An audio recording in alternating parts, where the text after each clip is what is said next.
So thanks for making it to day 3 of our conference. This is really the die-hard audience. It's kind of like location-based segmentation and content targeting. It's usually a smaller audience, but one that is more qualified and engaged. So we appreciate you being here. So first, a few housekeeping notes. We want to thank Placeable for the refreshments outside this morning. We also want to encourage you all to fill out the surveys. We really get a lot out of those surveys and being able to continue improving this event, allowing you to have a voice, the good, the bad, and the ugly. Please just send us all of your comments. Any positive comments about me, I'll be sending you your bribe amount, likely by Bitcoin, if that's something you accept. So we're going to go right into this session. We're kicking off the day today with something I've really wanted to do for a long time, which is invite the LBMA to our stage. And Asif Khan, who is the LBMA's principal, its president, and is really doing a lot of things, and it's very kind of complementary. We were just talking about this to BIA Kelsey in being an industry association, in being an industry peer, in being a fellow kind of watcher of all of this stuff on very deep levels. So we're going to talk about what we're both doing and seeing, and I'm going to interview Asif. So first, Asif, why don't you introduce yourselves for those who don't know you, a bit about yourself, and then we'll talk about the LBMA and your charter, and then we'll go into the topics. Sure. So thanks for having me, first of all. I'm Asif Khan, the founder and president of the LBMA. First crack at running a nonprofit industry association, built 5 tech startups before this. And it's really exciting because, location is on the tips of every agency and every brand's tongue at the moment, and that's where we're focused. As an industry association, we're about 750 member companies. We operate, throughout North America, Europe, and Asia. About 65% of our member base are the brands themselves, so a lot of retailers, restaurant chains, and CPGs. And then, a very diverse audience around, the vendor community of location because, for us, it's certainly the search directory world that kind of Kelsey's focused on is a part of that, but we cover everything from loyalty to couponing to connected cars out of home, every expression of geo that exists. Absolutely, so, yeah. And that world, as this slide shows, is very much expanding into all kinds of different things. And then we talk about the Internet of Things, we talk about wearables, we talk about chips that are being embedded in ever more devices. So I think this conversation is going to continue to expand. So let's get right into it. We talk often, and you said something before about likening location to the new cookie. And we kind of hit upon this a bit yesterday in a session about geo-targeting, where we have the ability now to do a lot of things that really bring the analytics of the online world that we've become accustomed to over the last decade to the real world, to the offline world, where most commerce happens. So this is a large opportunity technologically, economically. So the way you framed this before, I think, is very clever. How is location the new cookie? Yeah, so the way we think about it is, you have to remember that a big part of our constituency base are brands and retailers in particular. And so if we put it in the context of an average day in the life of a consumer or shopper, we look at it from the point of view of you wake up in the morning and before you even get out of bed, you grab the phone or the tablet on the night table beside you and you're already online. Yep. So you're in a location, you're in your home, you're connected to a form of media, and you're on a certain type of device. And then what happens is you get ready for work, you hop in the car, your locations change, and the media type has probably changed too. You might be listening to radio, it might be the nav screen that is the device you're connected to. You get to the office, you shift location, now you're on your laptop or desktop as the device. In the middle of the day, you want to take a break, you go to Starbucks, now you got digital menu boards and screens, and you've shifted location again. Then you get home maybe at the end of the day, and it might be television. So what I'm getting at is throughout the day, we're changing location. We're changing the device that we're connected with, and we're changing the type of media that we're engaged with. And yet throughout all of that, location is the kind of thing that we're able to track now. Right? So just like in the e-commerce world where we have cookies that we're familiar with, now we have sort of the cookie of the real world, if you will, that's transitioned across device, media, and location. Now, one of the challenges there, it seems, is that we're talking about a fragmented world of different hardware. As you mentioned, you're talking about digital displays at Starbucks, different screens that we own, different platforms and different operating systems that are throughout these. So in terms of the ownership of those kind of platforms, is there a challenge in the fragmentation of tracking from screen to screen as they continue to kind of broaden? Yeah, I would say currently there's a lot of fragmentation, but if you go back to the diagram that you just had up there before, we look at it from the perspective of saying, location's not about mobile, Yeah. right? Mobile helps us understand where somebody is right now, whether it's GPS or Bluetooth or Wi-Fi or cell tower. However we determine the location, the technology is up for discussion around that. But from a brand point of view, the real question that you want to ask is, now that we know where you are, what media happens to be near you in that place? Yep. And that could be, you might be in front of a screen, you might be in front of your television, you might be listening to radio. Yep. So that's why we wrap the whole media ecosystem around that. And so, the mobile technology that is sort of powered by GPS, Wi-Fi, Bluetooth, cell is the same, right? We can still determine location. That's the cookie that we want you to track. That's interesting, and it reminds me of kind of a tagline, for lack of a better term, that you've come up with, which is, and forgive me if I get this wrong, people, places, and media. I think you actually have a book coming out with that title. And it's interesting, we talked about this yesterday. Places has been the thing we're all talking about. We brought in a second dimension to that yesterday in changing the rhetoric around people and places, because people are defined by the places they go, and using location as a means to profile audiences for all of these reasons. I think you've added yet another dimension in this paradigm, or at least this construct of looking at it this way, with media. So what media is closest by, whether that be a digital screen out of home, whether it be your app, your tablet, or whatever device it happens to be. So talk about that construct and looking at the world in that way, of those three elements. Yeah, so I think it's, it always comes down to activation from the marketer's perspective, right? So advertisers, what do we care about? We care about reach, we care about frequency. Mobile by itself, regardless of what platform you're on, typically doesn't have the same kind of reach that you would get in out of home or television or radio. So from an advertiser's perspective, in terms of evaluating the ROI on something like that, it's tough to do, to justify a lot of mobile platform investments. Absolutely. Right? But when you can use mobile as a tool to activate, traditional media and tie them together, then it becomes really interesting. So in other words, if I walk into a Starbucks and I check in on Foursquare, and therefore I'm there, and that data is available from their API to whoever cares about it, and across the street from the Starbucks is a billboard for BMW. Yep. Well, wouldn't it be interesting if the BMW brand manager was listening socially to the local conversation and able to push a message back through Foursquare to say, hey, since we know you're at Starbucks right now, why don't you look at my billboard and react to it in some way? Text something to the short code, do something.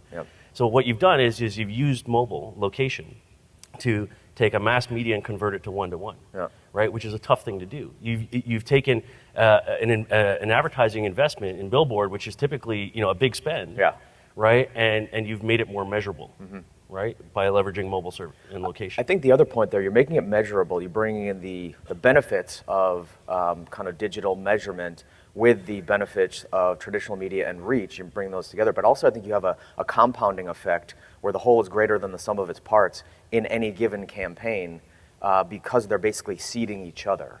So I think that's very interesting. And I think when cross-media, cross-platform campaigns work well, is when you have that compounding effect. So let's move on to the next topic, which is related, because we're talking about all the different touch points that continue to broaden.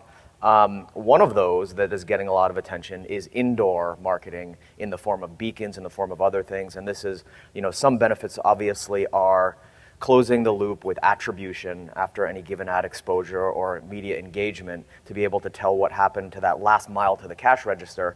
But also, I think that's what everyone's talking about. I think also, interestingly, utilizing in-store technology and beacons for the sake of in-store engagement, that's really a utility. It can be used towards store operations, it can be used towards store engagement, customer service, all kinds of things. So where are you seeing indoors fitting into this, this overall picture you're looking at of all location-based media and technology? Right. So I'd say over 80% of the retailers that we work with are testing some sort of beacon or indoor location solution today, right? And you have a world that started with Wi-Fi based technology, has moved to Bluetooth, low energy, sort of popularized by iBeacons and Estimotes and things like that.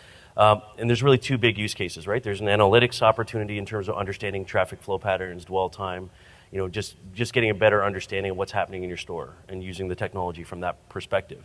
But the real opportunity, obviously, is the marketing. If we know you're standing in front of the Coke display right now, that's when we want to send you the ad for Pepsi, right? And there's a creepy factor to that, but there's also a real engagement, purchase, influence opportunity around that. And I think it's interesting because the battle that we see coming is an interesting one, and that is what you have right now is a split around the sort of capitalization of this deployment of this technology. Yep. So the retailers, the merchants understand the value of putting this equipment in their store. Absolutely. And the communication channel it creates to the consumer. But they don't have the capital to make that investment, Yep. typically. Like, they're struggling to do it. The CPGs, whose products are in the store, have all the money in the world and want to fund it. And yet the merchants are reluctant to accept that money, because ultimately who controls that communication channel to the consumer in the store is going to win. And so what we see coming is almost an AdWords type model inside the store, where you have bidding for ad placement, the way just in the same way you have AdWords, sort of in the Google world, right? Absolutely. But physically having that inside an individual store environment, right? It's an interesting way of looking at it too, because traditionally retailers have owned the space within their walls, and that has somewhat become poached by the connectivity of multiple devices. Yeah. So in a lot of ways, some of the innovation I see and some of the adoption I see of beacon technology or in-store engagement is almost defensive. So I think the ones that are doing it right are actually getting ahead of it in more of a proactive manner, rather than trying to fight the Amazon's app and trying to fight showrooming, and really just create good utilities for customers.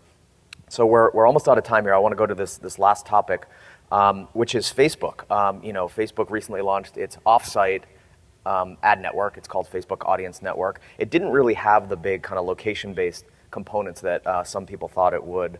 It's mostly kind of profile and behavioral-based targeting. Separately, Facebook has launched its Nearby Friends feature.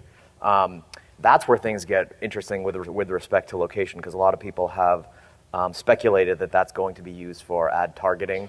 And whether or not it is, I think it's still interesting in that Facebook, we've been kind of talking about this for years, but when and if they'll flip that switch to turn on location, could they just kind of own location-based content delivery?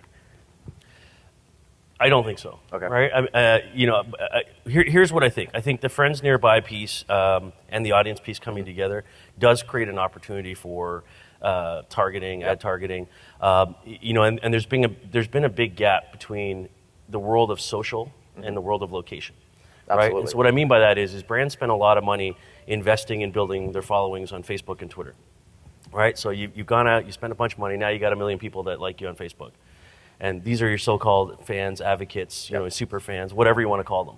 So, but every time I sit down with a brand, I'm like, that's great. You got 1 million people who like you on Facebook. Yeah. Where are these people right now? Right. Like, location-wise, and how close are they to one of your stores? Yep, and how do we drive them in? Right. So that gap between social and location is huge at the moment, right? And I think some of what they're doing is will help bring that together and help it make it easier for the brands. And I think not only has that gap not been closed, but so far most of the branding happening on Facebook is just that. It's more brand-based advertising, going for reach, and I think that they're averse to kind of the geographic targeting that would segment audiences in the ways that we've been talking about. And also, I think it's often kind of underestimated, the amount of Facebook monetization that's happening in mobile with kind of newsfeed ads and native advertising is app install ads. That's a big chunk of it, and that doesn't necessarily have a location-targeted component. That's more about reach. So I think that when Facebook moves down market to SMBs and the national brands that have localized constituencies, who's near one of my stores, I think that's when this could really open up. So I'll let you have the final word. We've been talking a lot about this. It's related to this topic, and we talked about it earlier in the week with Foursquare. Splitting in two. It has its Swarm app for its kind of mobile mavens, and then the main flagship app it's holding on to. What are a few words on that and your take on why and what's to come? Well, I mean, my take on the why is, they haven't shown any real return for their investors. Yep. And there's a lot of value in the data that they've built in terms of, the location data, the history, people's preferences and such. That data is valuable to a Yelp, to an Apple, to whoever. And Extremely. I think, my reaction to the split is really about, carving off a piece that they can sell to somebody else. Yeah. Quite frankly, I don't see it living. I mean, segmenting your audience from 50 million to, two separate apps to begin with. And when you look at that audience, I mean, as much as Rob gets up here and says, we have 50 million users, the active user 6 billion check-ins, the active user base is about 20%. So it's like already 10, right? And those are concentrated, and that's a global number, first of all. And those are concentrated in big metro areas. So, this whole conference has been about, national brands, doing local advertising. Well, 10 million people, which is their active base, globally, and then just take the U.S., for example, it's about half right there. Now you got 5 million people, the 80% of which are in New York, L.A., Chicago, Boston, right? So you want to do national advertising. I mean, you want to do a campaign in Nashville or Kansas City or somewhere else. I mean, how many people are you going to reach on Foursquare? Yeah. 6? Right. It's a challenge. I think the chicken and egg challenge that they somehow overcame, I say somehow because it's always, a challenge.